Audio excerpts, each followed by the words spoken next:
अच्छा, और सड़क की क्या? कोई सड़क अच्छा, नहीं अस्पताल की कोई नहीं नहीं है? नहीं।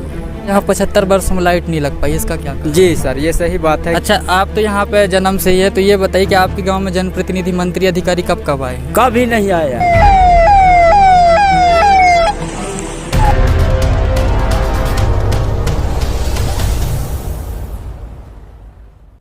तो ये जो अभी ग्राम आप देख रहे हैं, ये बैगा बाहुल्य ग्राम चचांडी है और यहाँ पर आज महामहिम राज्यपाल महोदय का आगमन हुआ है और समस्त ग्रामवासी यहाँ पर उनके स्वागत में एकत्रित हुए हैं। अपनी अपनी मांगों को लेकर भी एकत्रित हुए हैं। गांव के लोगों से बात करेंगे और जानिए इस गांव की क्या कहानी है, गांव में क्या कुछ सुविधाएं हैं और राज्यपाल जो आए हैं तो गांव वालों ने उनसे क्या मांगे की हैं।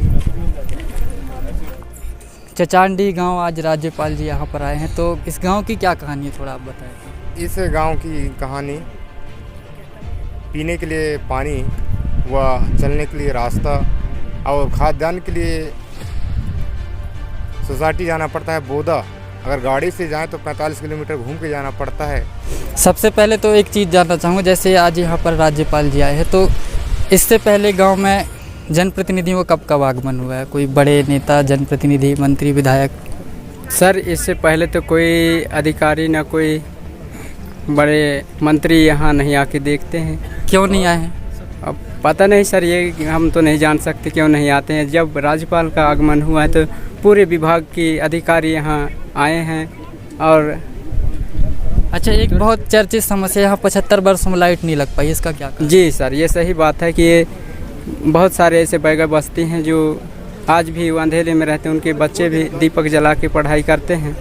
पहले हमारे तो गांव के ही निवासी एक वृद्ध व्यक्ति हमको मिले हैं। दादा, आप तो पहले ये बताइए क्या नाम है आपको, कितनी उम्र है? सिंघू उम्र लगभग हो गई 60-80 के होगा। जन्म से यही है? हाँ, जन्म से ही है। तो यहाँ की बहुत क्या स्थिति देख रहे हैं आप? कैसा भाई है के आपका पास गाँव? कुछ हमारे वहाँ कुछ रोड के साधन ना, बिजली के साधन ना, कोनो कुछ लाइट नहीं है ना अभी तक? नहीं है। एक टोला भरा ऐसे थोड़ी कस अच्छा, नहीं, पूरे 4-5 मोहल्ला वैसे है। अच्छा, और सड़क की क्या? कोई सड़क अच्छा, नहीं अस्पताल की बना। कोई नहीं नहीं है? नहीं। अच्छा, आप तो यहाँ पे जन्म से ही है, तो ये बताइए कि आपके गांव में जनप्रतिनिधि, मंत्री, अधिकारी कब कब आए? कभी नहीं आया है। क्यों नहीं आए? नहीं आया, कभी नहीं आया। आज तो यहाँ राज्यपाल आए से तो सब बात है, कलेक्टर ने यहाँ तो अभी मेला लगा हुआ है अधिकारियों का, मंत्रियों का। तब आप वो नहीं करे हैं। हमारे बोदा में जाए से वैसे है, बोदा अंधेला में पड़ा है वो। जी हाँ, तो ये देख सकते बैगा बाहुल्य ग्राम चचांडी है और कहीं ना कहीं हमारे जो जनप्रतिनिधि हैं, अधिकारी हैं, अगर महीने में एक दिन का भी दौरा अगर वो इन छोटे छोटे गांवों में देंगे तो आज जो ये गांव इतने पिछड़े हुए हैं वो शायद ना रहेंगे और इन ग्रामीणों को भी उन सब सुविधाओं का लाभ मिल पाएगा जो शहरी क्षेत्र में लोगों को मिल पाते हैं। तो क्या नाम बेटा आपका? ये आप लोग अपनी जो साज सज्जा की है इसको क्या कहते हैं? आपको पता है? सैला जी। तो ये आप लोग मतलब कितने लोग आए हैं इसमें? बहुत लोग। बहुत लोग। जी राज्यपाल जी कार्यक्रम में? जी। ग्राम पंचायत के करीब के सरपंच हूँ। जो मेरे ग्राम पंचायत में लाइट की व्यवस्था आज तक नहीं है। ग्राम तनाजा टोला में आज तक लाइट नहीं लगी है। तो क्या कारण इसका, कभी आप लोग आवेदन वगैरह? आवेदन दिए हैं पर लाइट नहीं तो लगा है सर, सुनवाई नहीं हुई। जी जी। तो ये वो गांव है, आप देख सकते हैं, ये आज़ादी के 75 वर्ष बाद भी यहाँ पर लाइट की व्यवस्था नहीं हो पाई। अब देखना होगा कि राज्यपाल जी आए हैं तो क्या पता अब यहाँ पर लाइट लग जाए, शायद ग्रामीणों को मिल जाए लाइट की सुविधा। राज्यपाल जी का आगमन इस छोटे से गांव में हुआ है और यहाँ शहडोल से भी कुछ लोग पहुँचे हैं जो ज्ञापन लेकर आए हैं। क्या कुछ मांग है इसमें? राज्यपाल महोदय जी से हमारी मांगे हैं जो हमारे बैगा समाज में व्याप्त है और वो बहुत पिछड़े हुए हैं, जिसमें से मैं कुछ बिंदुओं को यानी रखना चाहूँगा जिससे कि हमारे समाज की उत्थान हो सके। जैसे नंबर 1 पर है सिविल सेवा सर्विस के तहत जो बैगा भरिया सहारियाओं का जो भर्ती होता है उसमें 2 से अधिक संतान रहता है तो अपात्र माने जाते हैं। तो हम चाहते हैं कि उसमें शिथिलता आए उस नियम में। और विशेष पिछड़ी जनजातियों का जो विशेष भर्ती होता है जो कार्यपालिक में होता है तो अकार्यपालिक पदों पर भी भर्ती किया जाए। और जो माध्यमिक और प्राथमिक शिक्षक की जो भर्ती होती है तो उसमें बीएड अनिवार्य कर दिया गया है, क्योंकि अब अपने समाज आर्थिक रूप से इतने कमज़ोर है कि वो बीएड नहीं कर सकते हैं, जिससे वो शिक्षक पात्रता भर्ती से वंचित हो जाते हैं। तो इसमें भी उनको छूट दिया जाए। लोग सड़क की कोई व्यवस्था नहीं है।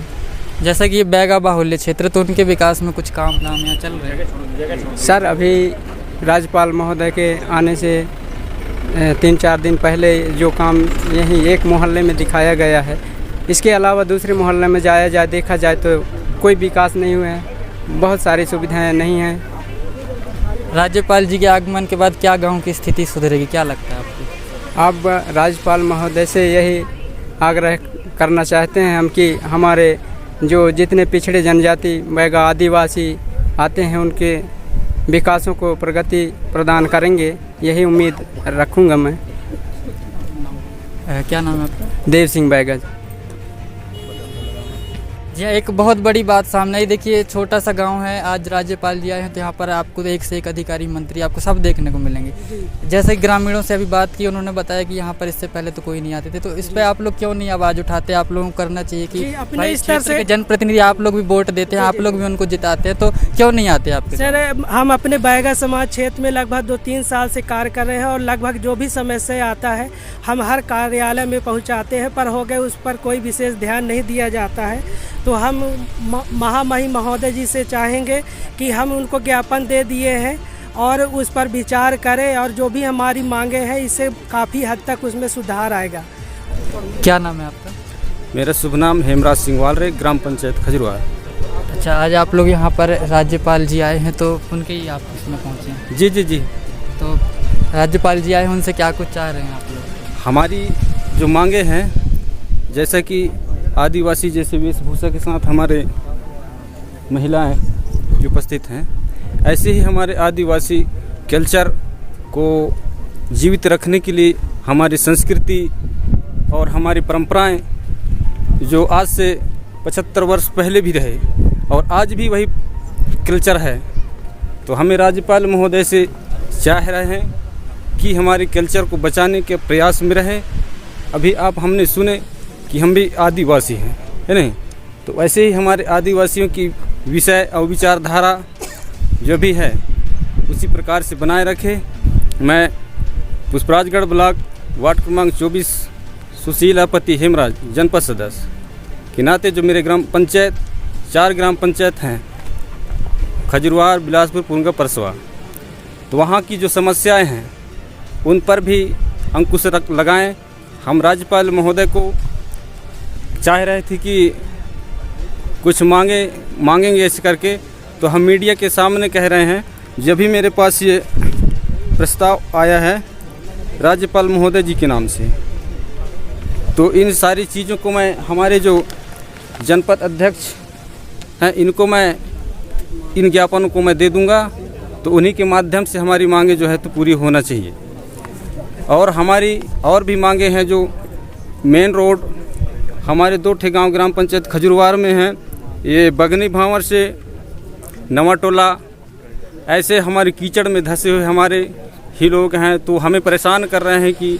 अच्छा, क्षेत्र की स्थिति बताए तो यहाँ आदिवासियों का कैसा विकास है? यहाँ पर आदिवासियों के विकास तो कुछ भी नहीं हुआ है, आदिवासियों के नाम पे यहाँ कोई विकास नहीं हुआ है। तो हम राज्यपाल महोदय से अवगत करा रहे हैं कि हमारे ही कल्चर के माध्यम से आदिवासियों के विकास की प्रगति बढ़ाने के कष्ट करेंगे। धन्यवाद, बस इतना ही बोलना चाहूँगा। तो मैं कृपा करूँगा, आशा करूँगा कि बोदा से पहुँच मार्ग सीधे चचांडी गढ़ीदादर के लिए होना चाहिए और एक बिलासपुर मुख्य मार्ग से केकरिया बोदा होते हुए लखौरा के लिए रोड निकलवाने की कृपा की जाए। क्या नाम है? मेरा नाम छोटू सिंह, जनपद सदस्य वार्ड क्रमांक 23